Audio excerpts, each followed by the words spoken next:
This week has brought another alarming milestone. Global greenhouse gas emissions hit a record level again last year. As those heat-trapping gases increase, the Earth warms, melting even the thick ice in the Arctic that's supposed to remain permanently frozen. As a result, rising seas could threaten hundreds of millions of people worldwide, including in a small Alaskan village. Stephanie Sy has the story of that village and its efforts to adapt. It's part of our series on the leading edge of science, health, and technology.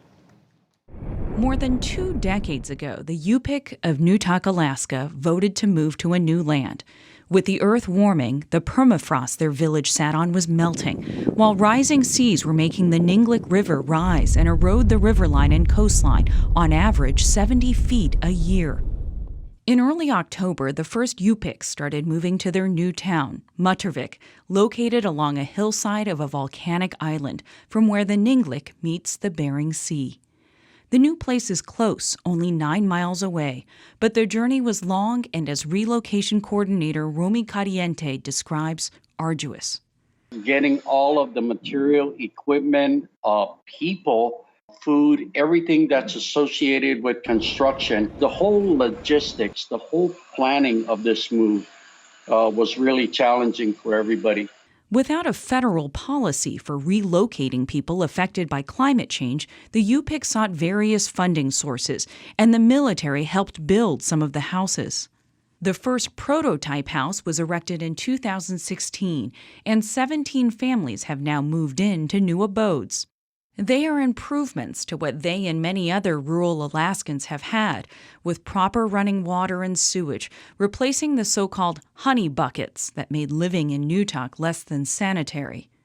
The community collaborated with outside groups, including the Alaska Native Tribal Health Consortium, to design and engineer a village that would continue their culture of subsistence living off the land. Cariente says the fishing is better near Muttervik. The folks didn't want to get integrated into another village or move because they've been around this area for hundreds of years. They know where to fish when the fish is running. They know where to hunt when it's that time of the year. So just keeping their subsistence livelihood intact together with their culture, we wanted to keep that alive for them. The houses are more sustainable, harnessing renewable energy, and with them, the Yupik enter a new future, one that they hope is healthier and safer. It's heartbreaking to see a home,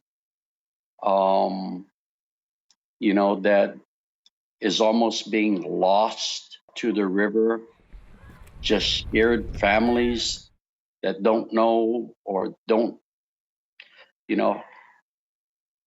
and then you keep their tradition, you keep their identity. Climate refugees, they've been called, but also survivors, and in a way, pioneers. The resettlement of the Yupik people has drawn in local, state, and federal agencies from different fields and is far from over. One of the organizations helping to manage the relocation effort is the Alaska Native Tribal Health Consortium. Gavin Dixon is the community development manager for that group and joins me now from Anchorage. Gavin, you were in Muttervik recently. Give us an idea of how people are settling in. We've got about 18 families moved in out there, and people are settling into their new homes and, getting used to more space in a new location. And I think people are starting to embrace their new home. How long will it take to fully relocate and resettle the entire community from Newtok?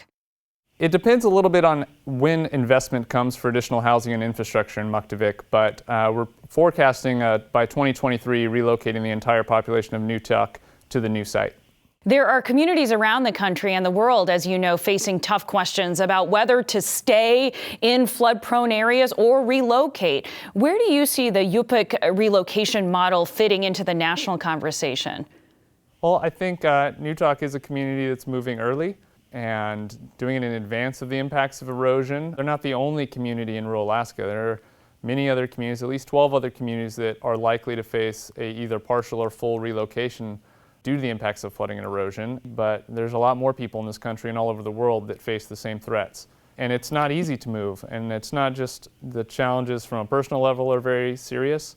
The challenges from a technical design and construction level, especially in the Arctic and especially in rural Alaska, are very complicated. What other challenges came out of this process of relocation that would be informative to other communities facing the same fate with climate change approaching? I think some of the decisions that have been the most challenging are how do you relocate, and how do you plan for something that happens slowly. A lot of times when a community faces a disaster, it's an event, it's a tornado, it's a hurricane, it's an earthquake, and the effort to rebuild is based on that specific event. But what happens when it's a slow-moving disaster like erosion or persistent flooding? And how do you plan for addressing a disaster like that? And so Newtok has put a lot of effort into planning on a long time scale what it's like to relocate the community, how they do it, what's the highest priority. How much did the Yupik people contribute to building this new community? An incredible amount. More than half the construction crew has been a local workforce out there.